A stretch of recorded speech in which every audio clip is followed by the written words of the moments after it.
Lycopodium clavatum homeopathic औषधि कॉम्पैरेटिव मेटेरिया Medica अध्याय 593 594 doctor Narayan चंद्र घोष भाग 4 पित्त पथरी बिलियरी कैलकुली की तकलीफ दूर करने के लिए मैं अन्यान्य दवाओं के संबंध में भी कुछ कहना चाहता हूँ। उसे ध्यान से पढ़िए। मेंथा पिपरिटा मेंथा पिपेरिटा, यह दवा साधारण पिपरमिंट है। डॉक्टर हैंसन का कहना है बहुत अधिक वायु संचय होने से उत्पन्न पित्त, शूल, गॉलस्टोन कॉलिक में इस दवा से अत्यंत आश्चर्यमय लाभ होता है। एक चिकित्सक का कथन है, एक स्त्री को जबरदस्त तकलीफ देने वाला पित्तशूल हुआ था। उसे मैंने कैलकेरिया, बर्बेरिस, कार्डस आदि दवाएं दीं, पर कोई फायदा न हुआ। अंत में डॉक्टर हैंसन के कथनानुसार मैंने मेंथा पिपरिटा 6x शक्ति का प्रयोग किया। उससे प्रायः 5 से 10 मिनट में उसकी सारी तकलीफें बिल्कुल घट गईं। मैं भी कई मौकों पर इसकी अद्भुत क्रिया से अत्यधिक प्रभावित हुआ हूँ। इसलिए इसकी परीक्षा करनी चाहिए। कैलकेरिया कार्ब देखिए। ध्वजभंग और वीर्यपात एगन्स और टर्नरा अध्याय देखिए। कलेजा धड़कना पैल्पिटेशन, भोजन के कुछ देर बाद ही कलेजा धड़कने लगे या कलेजे की धड़कन बढ़ जाए तो लाइकोपोडियम से फायदा होता है।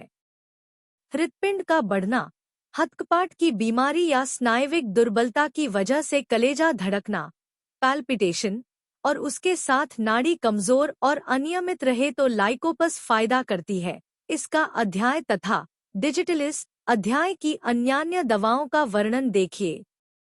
कमर का बाद, प्रत्येक बार हिलते डुलते ही रोगी के कमर का दर्द बढ़ जाए तो ब्रायोनिया का प्रयोग करना चाहिए, और अगर ब्रायोनिया से फायदा न हो तो लाइकोपोडियम देना चाहिए। रक्तस्राव, पाखाने के समय जननेंद्रिय से रक्तस्राव।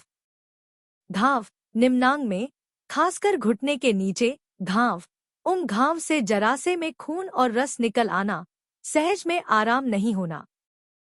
शोथ, ड्रॉपसी, यकृत रोग ग्रस्त रोगियों के शौथरोग में लाइकोपोडियम फायदा करती है। किसी भी शौथरोग में पैर में ज्यादा सूजन रहे और उस सूजन में घाव हो तो यह और भी फायदा करती है।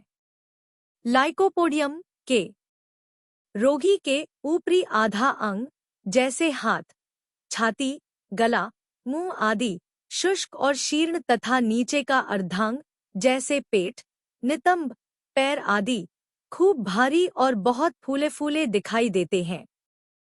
हृदपिंड की बीमारी की वजह से उत्पन्न शोथ में भी इससे आर्सेनिक तथा अन्यान्य दवाओं की अपेक्षा एन वक्त पर ज्यादा फायदा होता है। हृदवेष्ट और फुसफुस वेष्ट के शोथरोग में भी लाइकोपोडियम फायदा करती है। कब्ज, पाखाने का वेग होना किंतु हर बार पाखाना न होना। नक्स वोमिका में भी यह लक्षण है, किंतु इतना प्रभेद है कि नक्स में पेरियोस्टेलिक क्रिया, आंतों के भीतर एक प्रकार की गति कम होकर ऐसा होता है, और लाइकोपोडियम में मलद्वार के संकोचन के कारण ऐसा होता है। ओपियम के कब्ज में पाखाने की इच्छा या वेग बिल्कुल नहीं रहता और उसका मल काला, कड़ा और गांठ होता है। एल्यूमिना में मलांत्र रेक्टिम की क्रिया नहीं होती, पतला मल भी बहुत चेष्टा करने पर निकलता है। पाखाने की हाजत अक्सर नहीं होती। मल कभी बकरी की मेंगनी जैसा कड़ा गांठशुदा और कभी पतला होता है। ब्रायोनिया में श्लैष्मिक झिल्ली म्यूकस मेम्ब्रेन के सूखेपन की वजह से कब्ज रहता है। इसका मल खूब सूखा और बड़ा लेंड के रूप में निकलता है। एनाकार्डियम में ऐसा मालूम होता कि जैसे मलद्वार में कोई चीज भरी हुई है, जिससे लगातार काखना पड़ता है, यहाँ तक कि पतला दस्त भी काखने पर नहीं निकलता। इसके सिवा सिपिया, साइलेसिया और वेरेंटम भी कब्ज में फायदा करती है। कॉस्टिकम 30 शक्ति की 3 गोलियां रोज सवेरे एक बार फायदा न होने तक सेवन करने से बहुतों के कब्ज में फायदा हो जाता है। एसिड गैलिक और मर्क डल्सिस देखिए।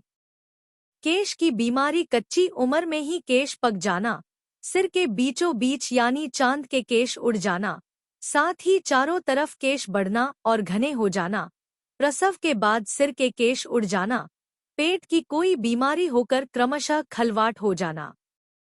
Subscribe please.